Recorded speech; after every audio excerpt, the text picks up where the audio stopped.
Manhattan's most exclusive restaurant, a billionaire's deaf son became the evening's entertainment as wealthy guests mocked his attempts to communicate. Everyone laughed, except one black waitress whose single decision to intervene would expose dark secrets, shatter powerful alliances, and reveal that sometimes the most invisible people possess the greatest courage. In the crystalline elegance of Le Cygne Noir, where privacy costs more than most people's mortgages and cruelty hides behind champagne flutes, a 10-year-old boy's hands moved in desperate patterns, while powerful men turned his disability into dinner theater.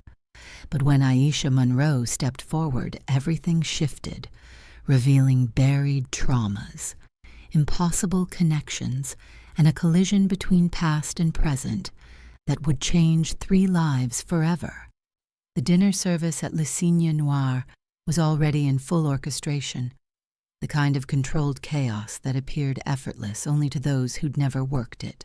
Crystal chandeliers cast honeyed light across starched white tablecloths, and the air carried the delicate symphony of French cuisine, truffle oil, seared duck, reduction sauces, mingling with hushed conversations about stock portfolios and summer homes in the Hamptons. Wealth draped itself across every surface here, Cartier watches catching the light, custom suits worth more than a car, voices that had never known the word no. Yet beneath all that polish, the room held a particular kind of coldness, the chill of a place where human value was calculated in zeros and decimal points. Through movement Aisha, Monroe navigated the maze of tables with the practiced invisibility of someone who'd perfected the art of being present, but unseen. Her black uniform was pressed sharp, her movements efficient, but beneath her ribcage lived the familiar weight she carried through every shift. In a place like this, in a room filled with Manhattan's elite, a young black waitress was scenery, visible when someone needed their Bordeaux refilled, invisible when she needed to be treated like a human being. She'd learned the rules early. Keep your head down, smile when addressed, move quickly. Don't take the casual racism personally. Don't let them see it land. Just get through the shift and go home. She was 3 tables away from the kitchen when something snagged at the edge of her peripheral vision. Not a sound. She'd learned to tune those out years ago. But a movement, sharp, irregular, almost violent in its desperation. She slowed imperceptibly, angling her body as though checking on a nearby table, the way servers do when they're reading the room. But she wasn't reading the room. She was locking onto one specific corner, one specific table, one specific person. In the restaurant's most prominent section, beneath a chandelier that probably cost more than her annual salary, sat a teenage boy in a chair that seemed designed to swallow him whole. Dark hair, Japanese features, shoulders curled inward like he was trying to occupy as little space as possible. His hands moved through the air in jagged, trembling patterns, fingers forming shapes, bending, reaching, pleading. He wasn't gesturing casually. He was signing, and absolutely no one at that table of powerful men was looking at him. Aisha watched the rhythm of his hands, the increasing panic in his movements. He wasn't just trying to communicate. He was begging for acknowledgement, for help, for someone to see him as something other than an inconvenience. She scanned the table. His father, she assumed it was his father, sat at the head, engaged in animated conversation with a white businessman in an expensive suit who was laughing too loudly at something. Another man was checking his phone.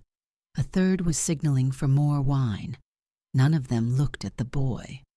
Then it happened.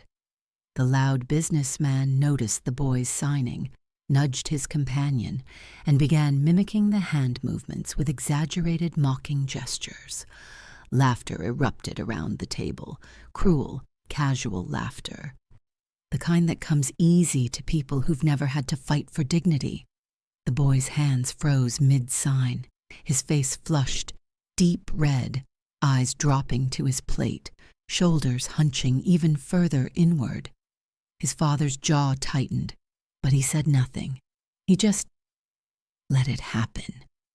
Aisha felt something crack open in her chest, something she'd kept carefully sealed for 10 years. Those signs, she recognized them. Not perfectly, not fluently, but enough. Japanese sign language. Her brother Marcus had been obsessed with Japanese culture before the accident, had been teaching himself JSL, along with ASL, because he'd dreamed of visiting Tokyo someday.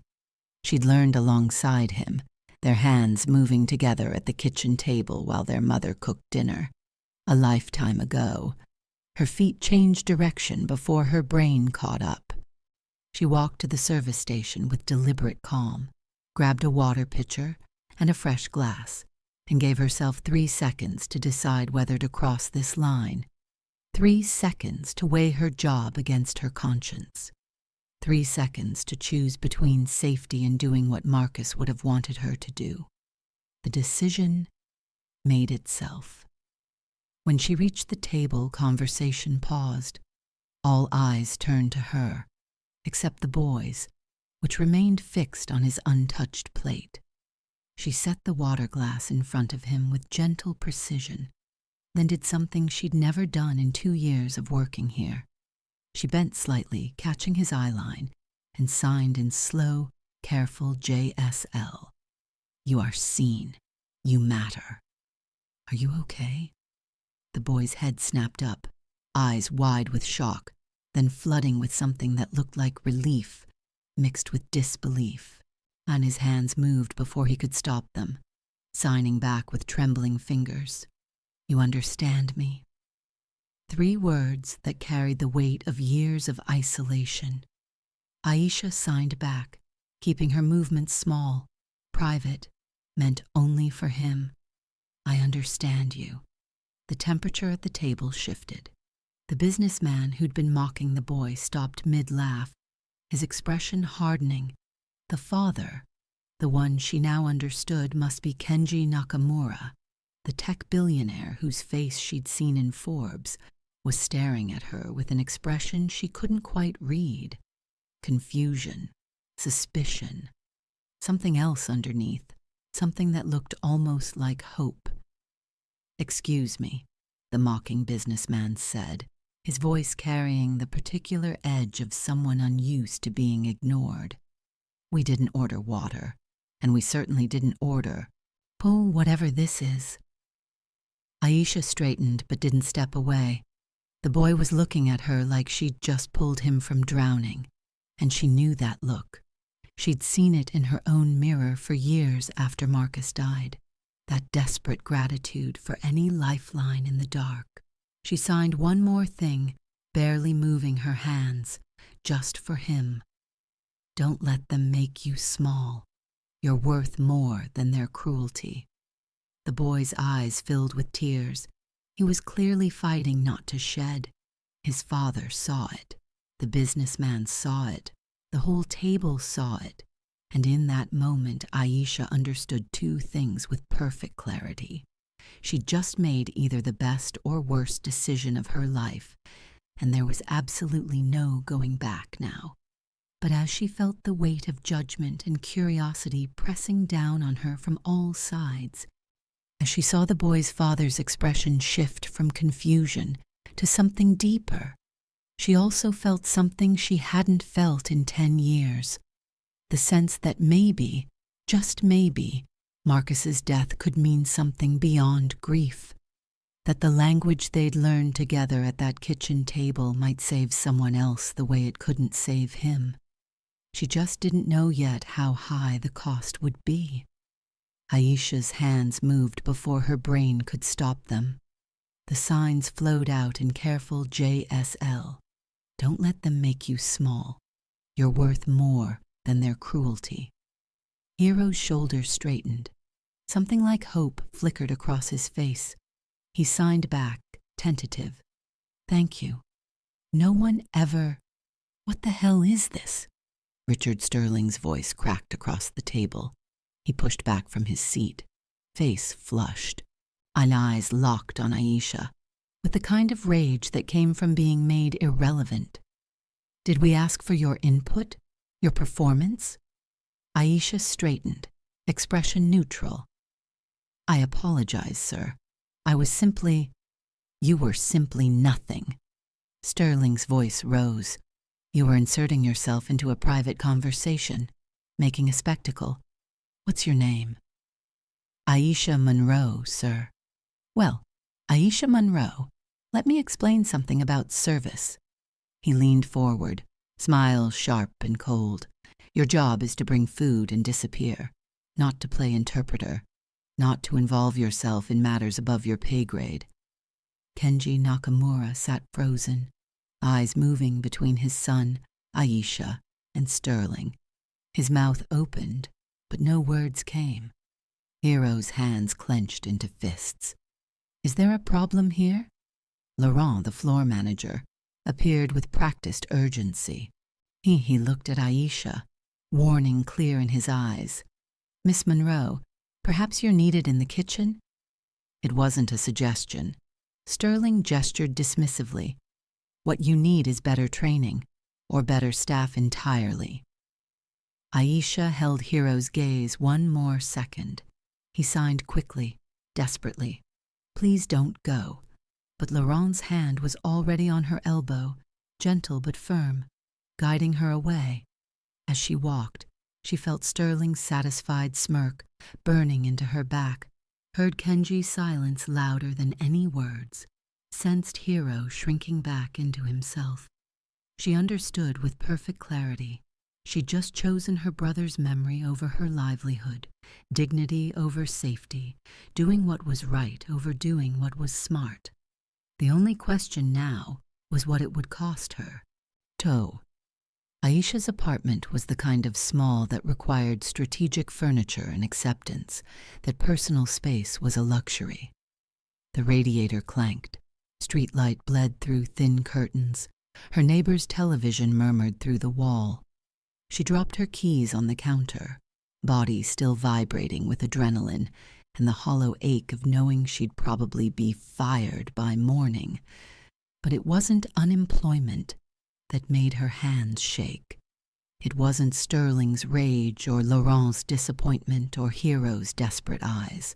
It was the shoebox on the top shelf. She pulled it down and sat on her bed. Inside were artifacts of a life that ended too soon. Marcus's school ID with his gap-toothed smile, a ticket stub from their last movie, his worn copy of A Silent Voice, and the brochure. That goddamn brochure. Revolutionary Hearing Restoration System. FDA. Approved technology. 87% success rate. Give your loved one the gift of sound. Every word had been a lie. Marcus had been 12 when he drowned. Aisha 18, working 2 jobs to help pay for the miracle device. Richard Sterling's company sold them for $47,000. Money they didn't have. Money her mother borrowed against the house. Money that bought plastic that did nothing except give them hope long enough to ignore the signs Marcus was struggling, that he felt like a burden, that he spent too much time alone by the community pool.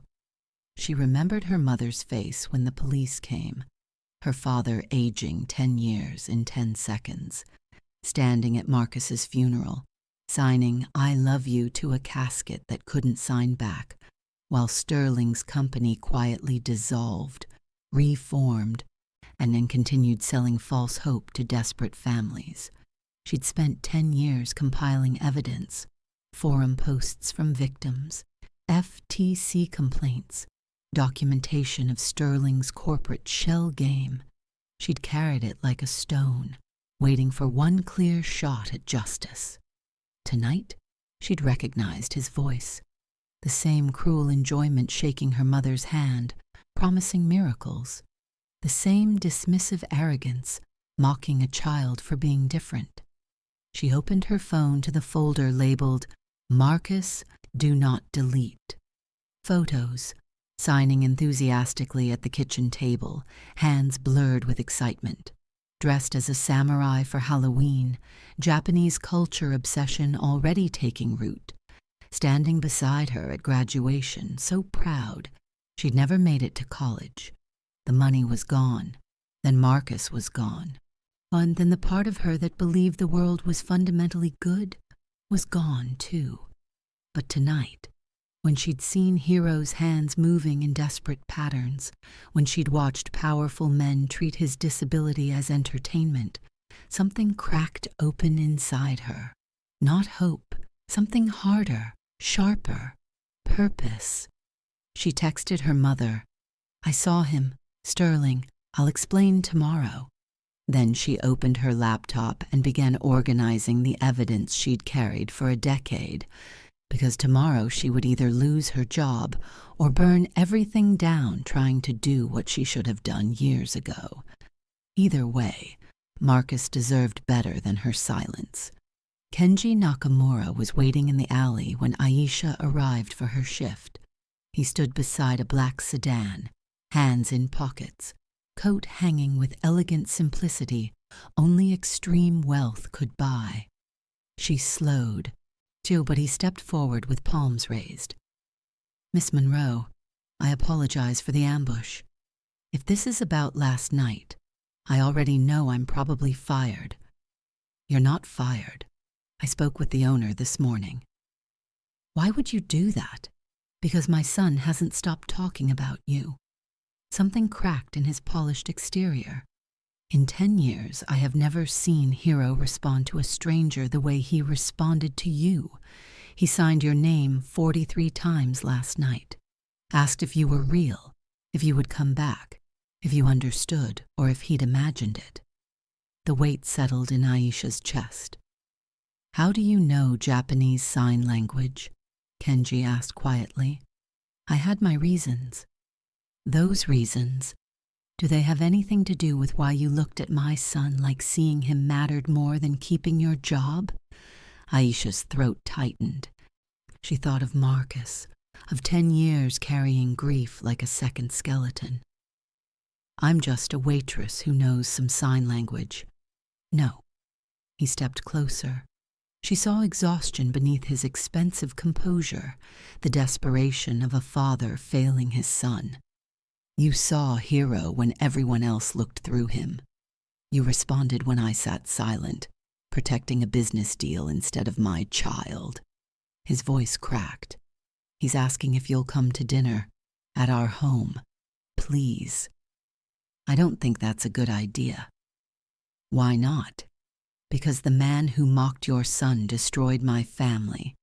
Because I'm about to burn his world down, and yours might be collateral damage.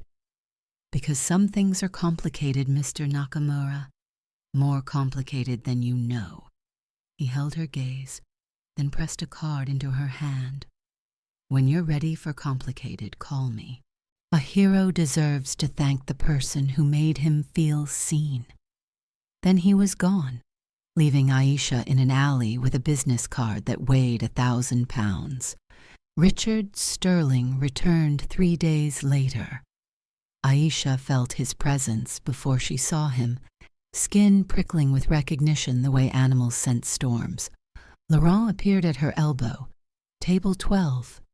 "I can't. You're the only server available." Sterling didn't recognize her at first. She'd been 18 and grief changed faces. She approached with her mask in place, a smile that never reached her eyes. "Good evening. Can I start you with drinks?" Sterling barely glanced up, but his companion looked at her name tag. Aisha Monroe. Interesting name. Sterling's head snapped up. Eyes locked onto the tag, traveled to her face. Recognition dawned like a cruel sunrise. "Ah, Monroe." He leaned back, smile all teeth.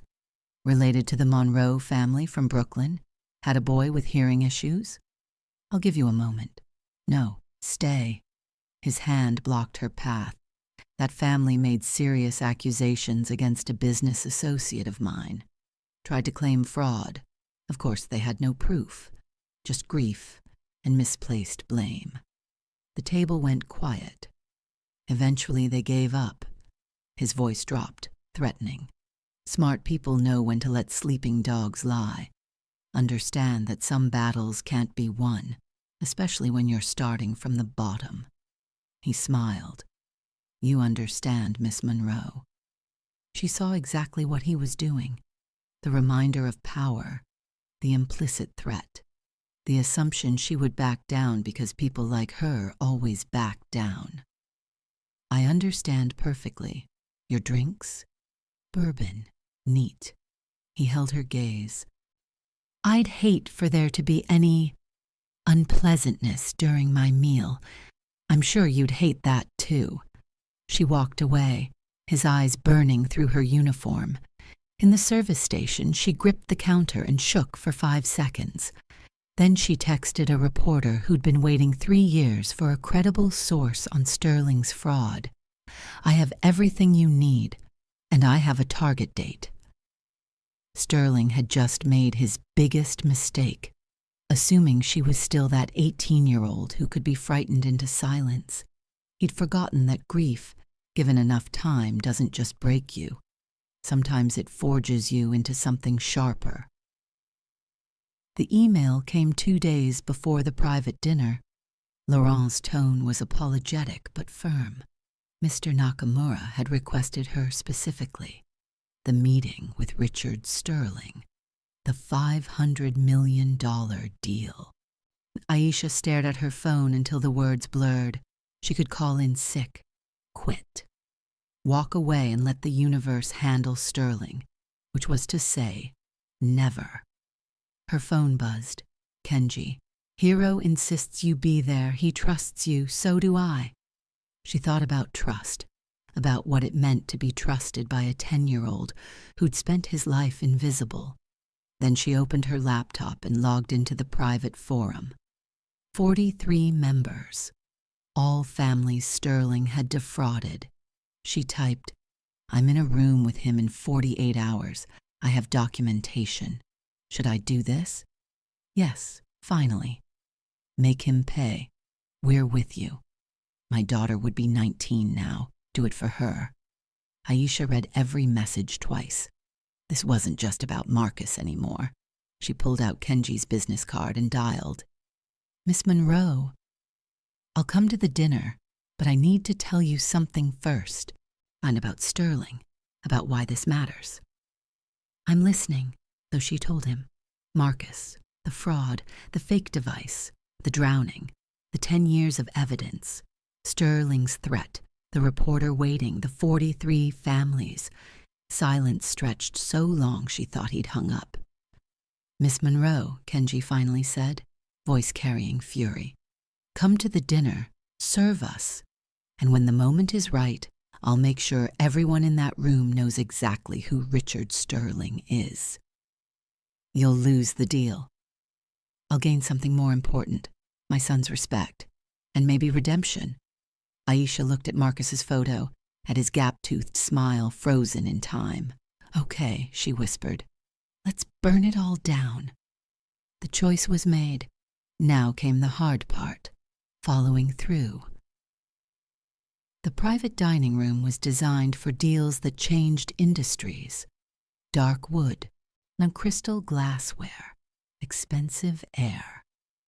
Aisha stood by the service station, hands steady despite her racing pulse. Kenji sat at the head in a charcoal suit, Hiro beside him already shrinking. Sterling arrived with 2 associates, filling the room with loud confidence. Nakamura, ready to make history? Let's discuss terms. Aisha poured water, invisible. Hiro's eyes found hers, and she signed small, I'm here. His shoulders relaxed fractionally. Business talk started. Market projections, timelines, stock options. Kenji was focused while Sterling painted visions of empire. Numbers that made Aisha's salary look like pocket change. Hiro tried to follow. His hands moved occasionally, signing questions. Kenji didn't notice. He was deep in negotiation. Your boy's awfully quiet, Sterling said after appetizers. Must be convenient. Having a kid who can't interrupt business. Nervous laughter. Kenji's pen paused. Hiro understands more than most. Now regarding the intellectual property. Does he, though? Sterling leaned back, wine glass dangling. What's he really getting from this? Can't hear the strategy, can't contribute. He gestured at Hiro. Just sits there making hand gestures like he's conducting an invisible orchestra. Hiro's face went red. His hands dropped, fingers curling into fists. Kenji's jaw tightened. Sterling, let's keep this professional. I am being professional, asking legitimate questions about communication barriers in family businesses. Sterling took another drink. You're building an empire to pass down, right? But to who? A son who can't even hear his own legacy? The room went cold. Kenji's knuckles went white. Hiro signed to his father, sharp with distress. Can we leave? Please? Kenji didn't look up. He stared at the contract, at the number with 8 zeros, at 2 years of negotiation. Hiro, not now. Something broke in Hiro's expression. He signed bigger, desperate. You're doing it again, choosing business over me, just like always. And that's when Aisha stepped forward, protocol forgotten, and did what she'd come here to do. Aisha's voice cut through the room like a blade. Mr. Sterling, you asked what Hiro is getting from all this. Let me translate. Her hands moved in JSL, speaking to Hiro while her voice addressed the room. He's learning his father will sacrifice his dignity for money, that powerful men mock his disability for sport, that the world sees him as less than human.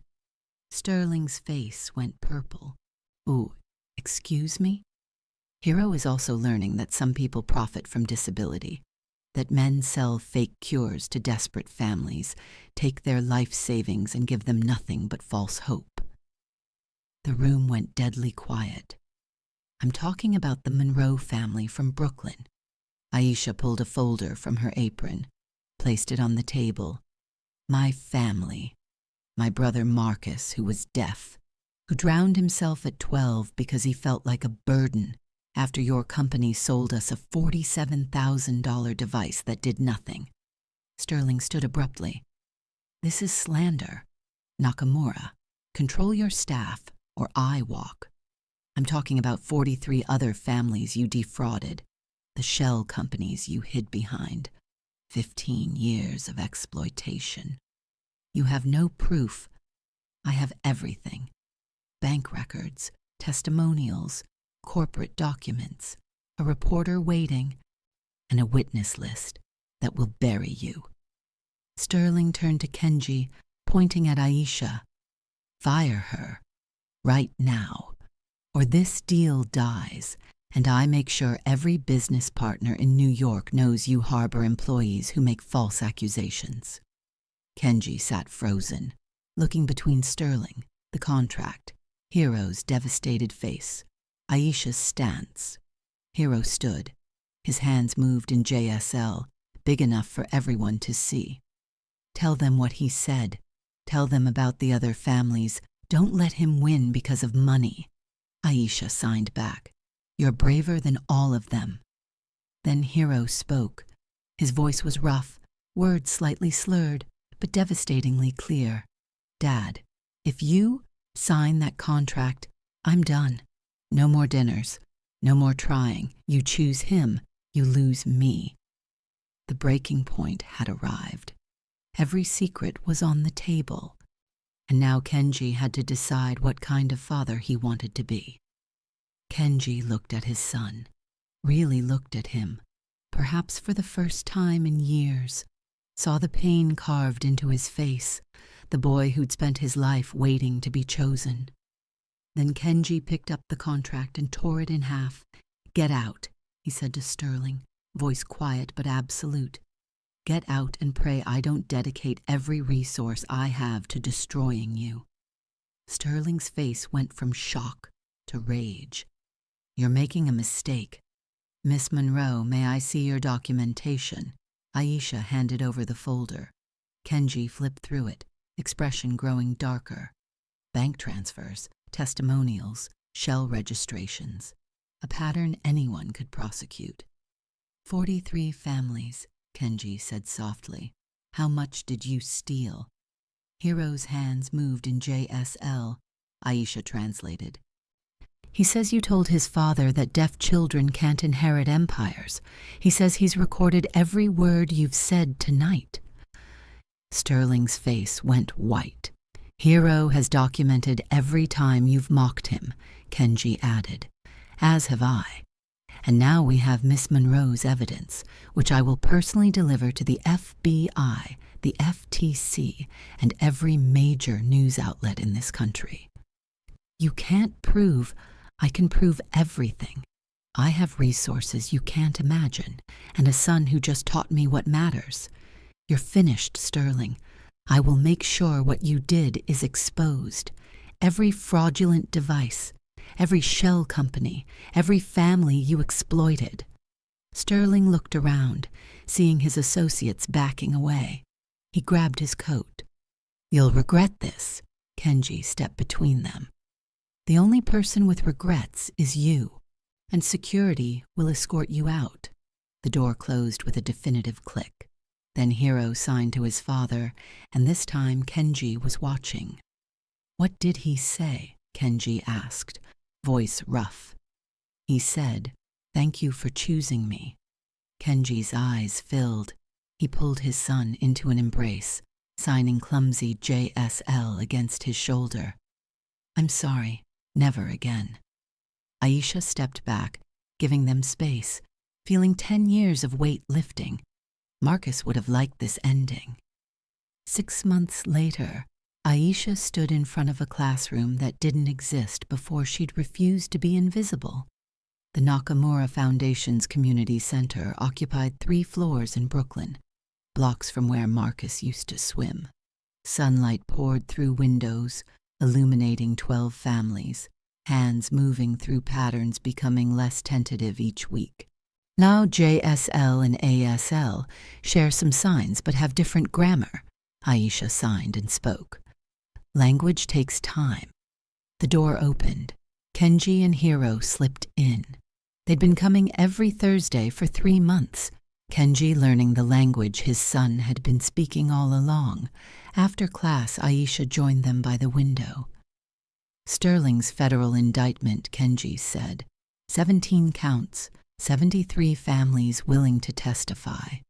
73. 43 had become 73 once people understood they weren't alone. The restitution fund cleared yesterday. Your mother received hers. Aisha nodded, throat tight. Her mother had cried for an hour, not because of money, because someone finally said, what happened to Marcus mattered. She's coming to class next week, wants to learn what Marcus was teaching me. Hiro signed. Our Aisha translated, tell her I'll help. Marcus would be proud. I didn't build this, Aisha said. We did. Through the window, the community center sign, the Marcus Monroe Center for Deaf Education and Family Support. Below it, everyone deserves to be heard. Le Cygne Noir seemed like another lifetime. She'd quit 2 days after that dinner, chose visible purpose over invisible service. Sterling's sentencing is in 3 weeks, Kenji said. Will you go? Yes, every family he hurt will, so he can see what he destroyed and what survived. Hiro put his hand on her shoulder, signing. Thank you for seeing me when I was invisible. Thank you for reminding me I didn't have to stay invisible either. Outside, Brooklyn moved with its evening rhythm. Inside, families learned to speak with their hands, to listen with their eyes, on to build bridges across silence. And somewhere, Aisha liked to think, Marcus was watching. Finally at peace, knowing his death had led to something that mattered. Not revenge, community, hope, home.